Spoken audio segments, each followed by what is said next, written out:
సార్వత్రిక ఎన్నికల్లో అంతో ఇంతో లాభపడ్డ ఇండియా కూటమికి ఇటీవల జరిగిన మహారాష్ట్ర, హర్యానా అసెంబ్లీ ఎన్నికల్లో గట్టి ఎదురుదెబ్బ తగిలింది. ఆయన ఎలాంటి గుణపాఠాలు నేర్చుకోలేదు. నేతలు తలోమాటా మాట్లాడుతూ ఎన్డీఏకి లబ్ధి చేకూరుస్తున్నారు. మమతా బెనర్జీ మళ్లీ బయటపడ్డారు.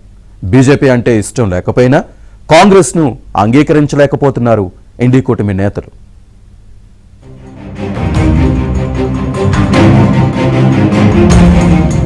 మహారాష్ట్ర, హర్యానాలో ఓడినా జమ్మూ కాశ్మీర్, జార్ఖండ్ లో ఇండి కూటమి విజయభేరి మోగించింది. దేనికి కారణం కూటమిలో ఐకమత్యం. జార్ఖండ్ లో అయితే కూటమి ఐక్యత వల్లే గెలవగలిగామని ముఖ్యమంత్రి హేమంత్ సోరెన్ చెప్పుకున్నారు. అయితే జమ్మూ కాశ్మీర్, జార్ఖండ్ లో ఇండి కూటమి గెలిచినా కాంగ్రెస్ పార్టీ మాత్రం చతికిల పడింది. ఇప్పుడు దీని ప్రభావం కూటమిపై కూడా కనిపిస్తోంది. రాహుల్ గాంధీ ప్రతిపక్ష నేతగా తన ప్రభావం కోల్పోయారా అన్న ప్రశ్నలు తలెత్తుతున్నాయి. కూటమిలో కాంగ్రెస్ వెనక్కి తగ్గాలని, ప్రతిపక్ష కూటమికి మమతా బెనర్జీ నాయకత్వం వహించాలని టీఎంసీ డిమాండ్ చేస్తోంది. పార్లమెంటు శీతాకాల సమావేశాలకు ముందు కాంగ్రెస్ అధ్యక్షుడు మల్లికార్జున ఖర్గే ఈ రోజు విపక్షాల సమావేశానికి పిలుపునిచ్చినా టీఎంసీకి చెందిన వారు హాజరు కాలేదు.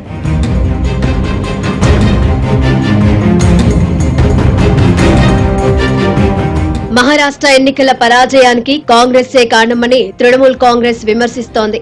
బీజేపీని నిలువరించేందుకు మమతా బెనర్జీయే సరైన వ్యక్తని తృణమూల్ అంటోంది. మమతా బెనర్జీని ఇండియా కూటమి అధ్యక్షురాలుగా చేయాలని చెబుతోంది. ఇండి కూటమిలో కాంగ్రెస్, తృణమూల్ కాంగ్రెస్ తో పాటు Samajwadi party, JMM, National Conference, PDP, RJD, Shivsena, NCP, DMK లాంటి పార్టీలున్నాయి. జార్ఖండ్ ఎన్నికల్లో జేఎంఎం, జమ్మూ కాశ్మీర్ అసెంబ్లీ ఎన్నికల్లో నేషనల్ కాన్ఫరెన్స్ విజయఢంకా మోగించగా తమిళనాడులో డీఎంకే అధికారంలో ఉంది. పటిష్టమైన నాయకత్వం కూడా ఉంది. ఇండి కూటమిలో రాహుల్ గాంధీ నాయకత్వాన్ని అంగీకరించే పరిస్థితులు కనిపించడం లేదు.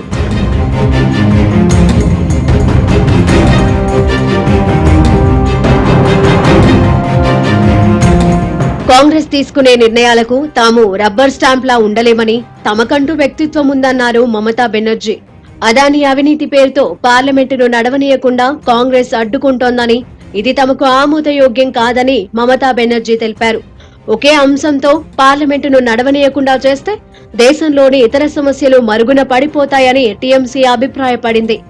పార్లమెంటు జరిగితే పశ్చిమ బెంగాల్ సమస్యలను ప్రస్తావిస్తామని చెప్పుకొచ్చారామె.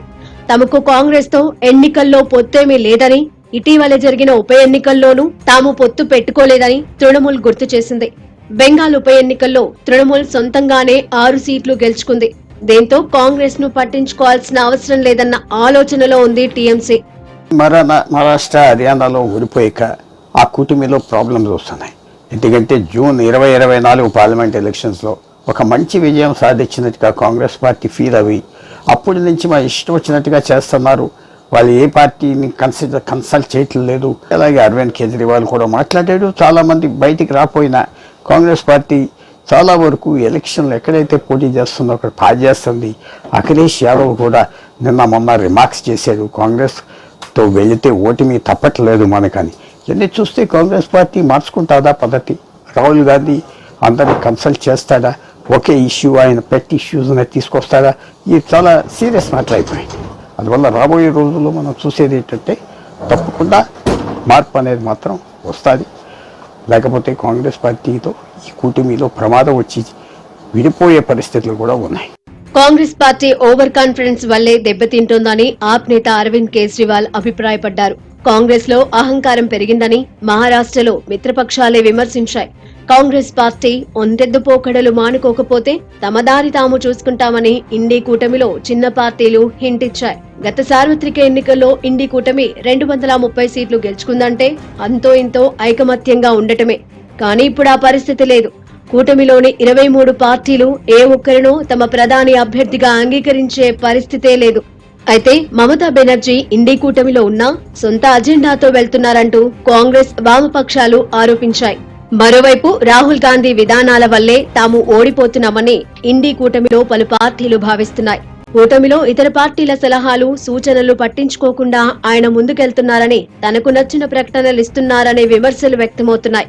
కూటమిలో ఇతర పార్టీలు వద్దంటున్న మహారాష్ట్ర ఎన్నికల సమయంలో వీర్ సావర్కర్ పై రాహుల్ విమర్శలు చేశారు.